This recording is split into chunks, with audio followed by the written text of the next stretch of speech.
España está helada, está congelada. Hay muchas dudas y muchas historias. Nuestro compañero Javi Pérez Campos nos trae una de esas historias, tan solo una, pero hay muchas más. ¿Y cómo pulsa España a las 2:18 ahora mismo?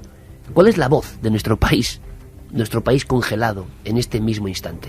Buenos días, es sábado 9 de enero y seguimos bajo la influencia del temporal de frío. Esta noche, en muchos puntos del centro y del este peninsular, se han superado los 10 grados bajo cero. Y como decíamos, el frío intenso va a ser la noticia meteorológica de cara a todo el fin de semana. Ya han comenzado a descender las temperaturas, pero durante esta madrugada y en especial en la madrugada del domingo vamos a encontrar registros de mínimas que pueden oscilar entre los 10 y los 15 grados negativos en localidades del norte y el centro peninsular. Y también en esta jornada el viento va a ser un factor meteorológico adverso por el nordeste del país.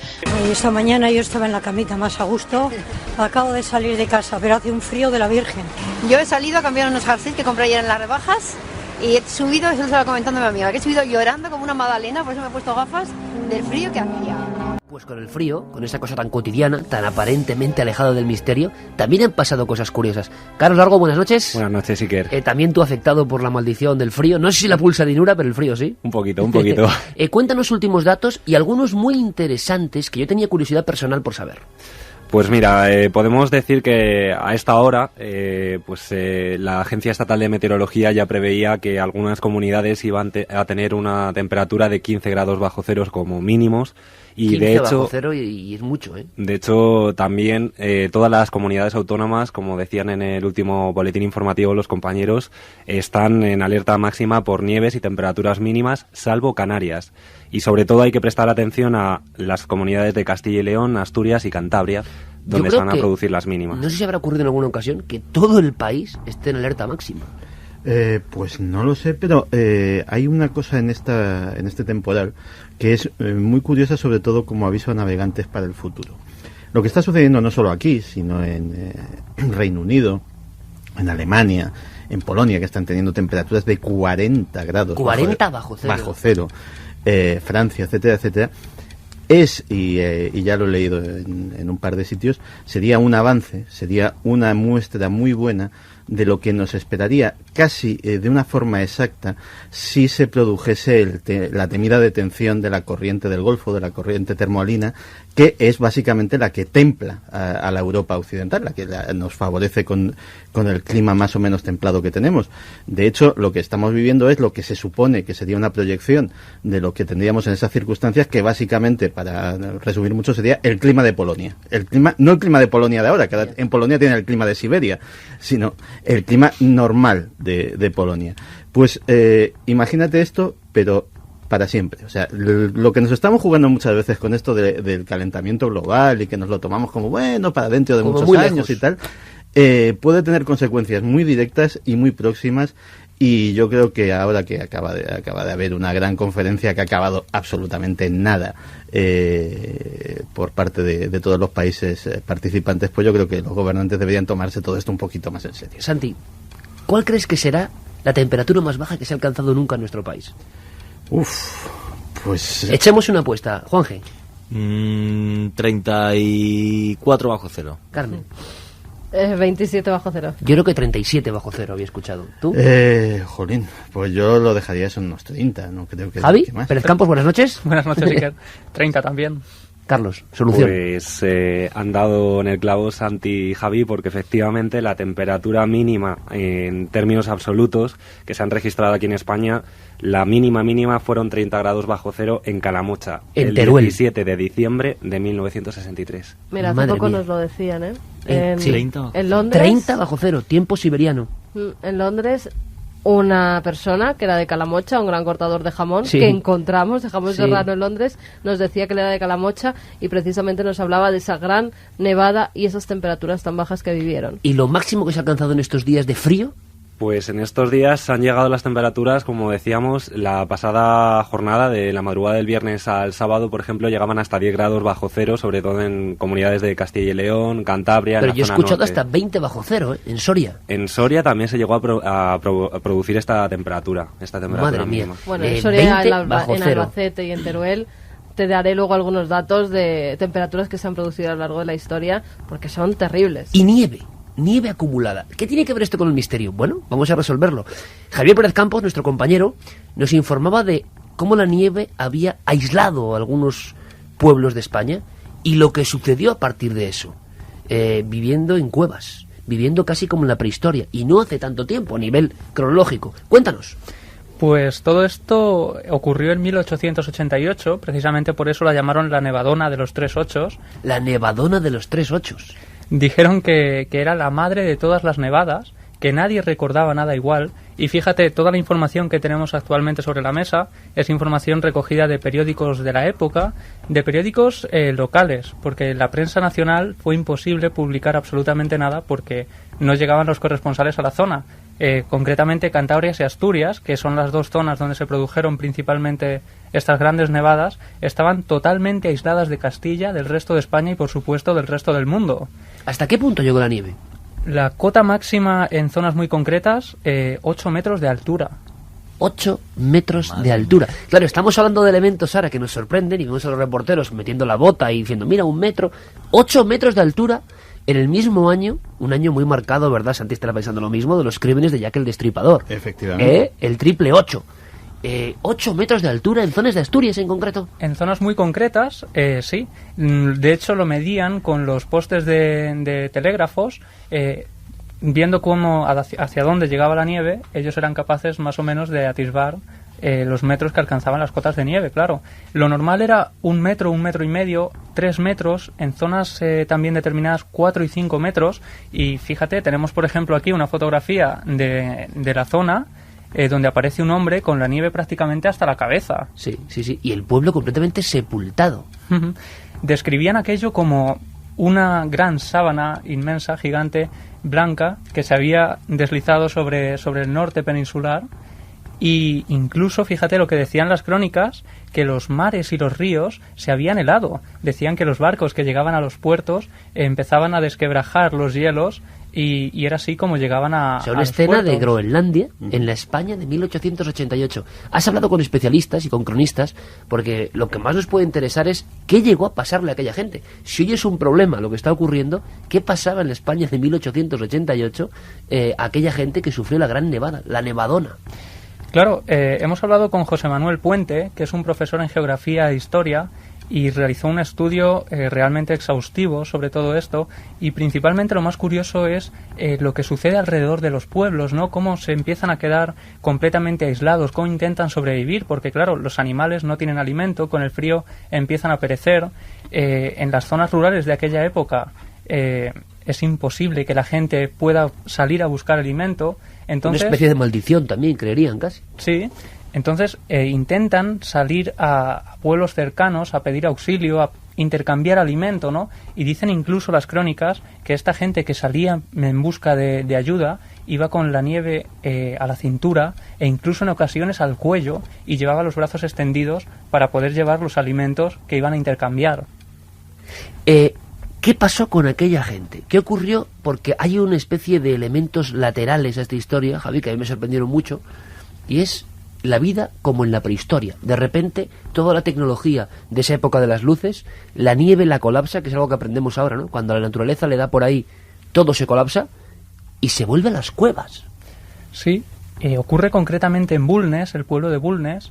Los vecinos se ven completamente atenazados por aquel temporal que son incapaces de controlar y deciden finalmente, al ver que unos días intentando resistir, ven que no pueden con aquello, intentan huir del pueblo porque además el gran peso de la nieve sobre las casas hace que éstas se vengan abajo, acaba con las casas de todos los vecinos y un grupo de 40 vecinos huye de Bulnes para buscar refugio en localidades cercanas.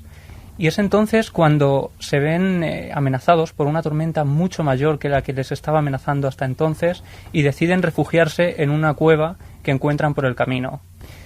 Entonces, ante el desconcierto de todos los que están allí, ven como la nevada no cesa, sino que nieva incluso con más fuerza que hasta el momento, hasta que, completamente atemorizados, sin poder hacer absolutamente nada, ven como la entrada a la cueva se va bloqueando poco a poco hasta dejarlos completamente encerrados dentro.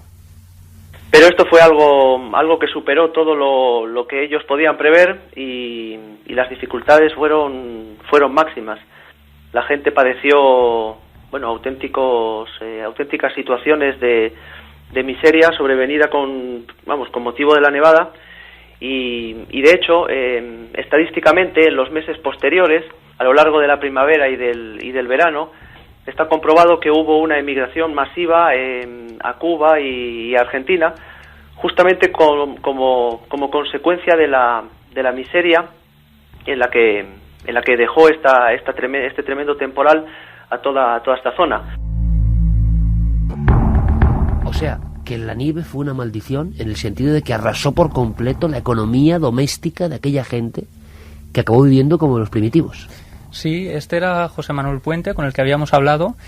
Y en el caso, por ejemplo, que estábamos contando antes de las cuevas, es asombroso porque es prácticamente la escena de la película Viven, cuando tienen que buscar algo para comer desesperados, ¿no?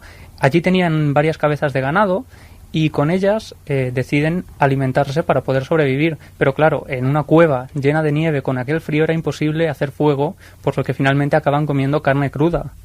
O sea, la gente en ese pueblo de Bulnes, 1888, 8 metros de nieve y comiendo carne cruda. O sea, yo creo que hay escenas que superan cualquier ficción.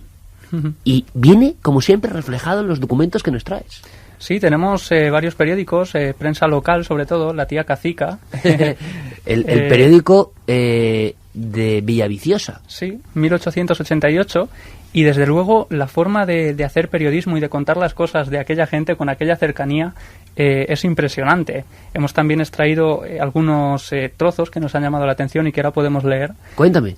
Pues mira, por ejemplo, La Tía Cacica, 13 de marzo de 1888, comenzaba diciendo: un descenso rápido y considerable del termómetro fue el precursor de los vientos huracanados que, acompañados y seguidos de furiosas tempestades, lluvias torrenciales, granizadas y copiosísimas nieves, nos sumieron en la mayor miseria y nos tuvieron aislados de toda la península por espacio de 15 días. El cronista Saturnino Díez Cayón hace una referencia impresionante. Dice: afuera, en la última esquina, se enciende y se apaga cansina la última farola y recuerda el faro del fin del mundo. En la albura soledad de la nieve, el frío ya no se siente en medio de tanto frío. Unas descripciones casi apocalípticas. Al final imagino que esa gente, llegó a comer carne cruda, no pasó nada peor. Es decir, la gente se aisló en las cuevas, pero sobrevivieron. ¿No hubo muertes por frío o sí? Ellos sobrevivieron, pero hubo bastantes muertes, no solo por el frío, que también, sino sobre todo por avalanchas, derrumbamientos de casas que por el peso, como decíamos, se venían abajo. Y tenemos historias impresionantes. Por ejemplo, el caso de una persona en Reynosa, se encuentra enferma en casa, está postrada en la cama y el médico tiene que ir a visitarlo. Dicen las crónicas que el médico tuvo que entrar por el balcón de la casa porque la nieve había cubierto la primera planta.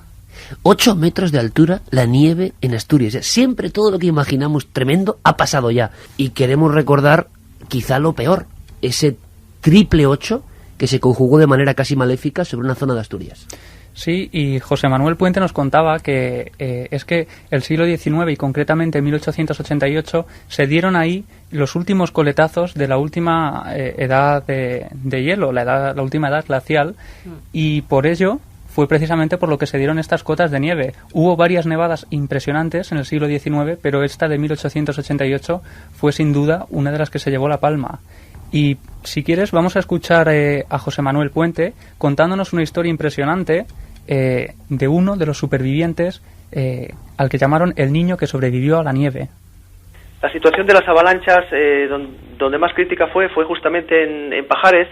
Allí fallecieron en una avalancha 10 personas el día 26 de febrero.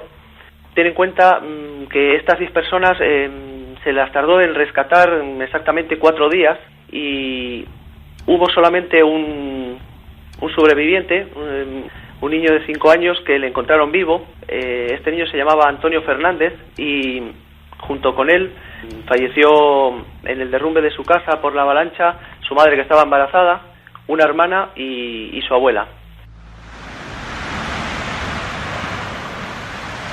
Pues esta era una de las historias más impresionantes, que más impactados nos había dejado, porque era el niño que sobrevivió a la nieve.